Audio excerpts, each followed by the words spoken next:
In this video, we're going to examine the Google Cardboard camera rig in a bit more detail. Let me just set this to maximize on play. I'm going to mute the audio and I'm just going to run the game. And I'm going to hold down the Alt or Option key and I'm just going to look around. And you'll notice we're getting clipping here. You see I'm seeing through the roof of the car outside to the buildings. So typically this is all you'll need to adjust on the camera, which is the near clip plane. So if we come back into our car, we jump into cardboard main, the head, and we find the main camera. You see this near clip plane? Just change this to something more like 0.1. And now let me run the game again.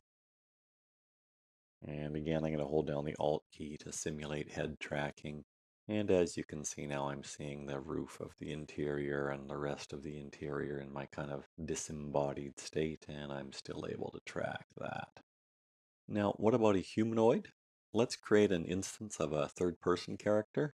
Come here to Standard Assets, Characters, Third-Person Controller, Prefabs, and just grab this third person. I'm temporarily going to just toss this inside the car and position it within the car to 0, 0, 0 so that it's basically standing right here in the car. I'm going to zoom out a bit and then I'm going to move this guy back out of the car. Don't really want him in there. That was just a convenient way to get him to the right spot. And now I'll move him over to this side of the car. And let's take a look. Frame. And just rotate around a bit to make sure that he's in a good spot. It's not going to fall through the ground when I run the game. No, that looks pretty good. Since I'm going to be moving the camera rig back and forth between the car and the person, I'm going to create a couple of empty game objects with the correct positions for both. So if we just take a look where we have our camera rig here, I'm going to create an empty game object and I'm going to call it cardboard position.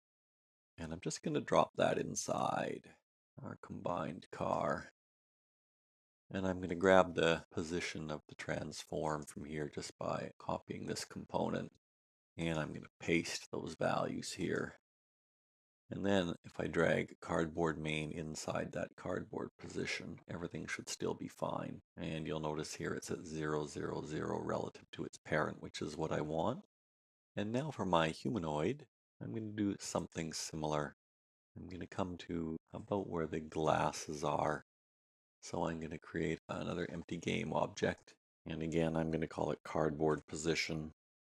And I'm going to toss this inside the humanoid. And I'm going to grab position of the glasses. Let's move it to about 1.4. That's about how tall our character is, so 1.4 meters. And I'm going to position it just a little bit in front of the character, 0.2 meters. So if we just look at it here, that's where it is.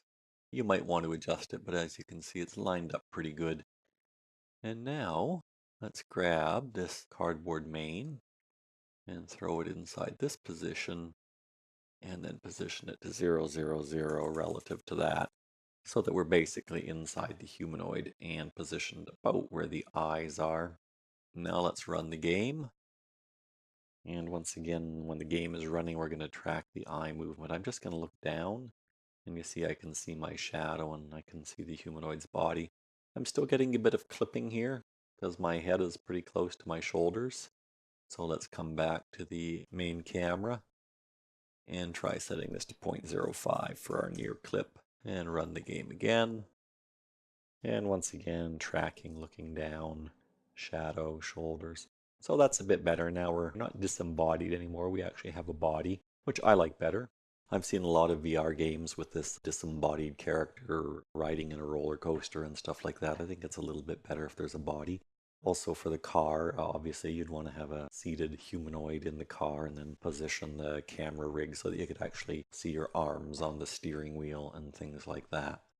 But as I said, typically all you're going to need to do is adjust the position and the near clip plane for the camera rig and you'll be good to go.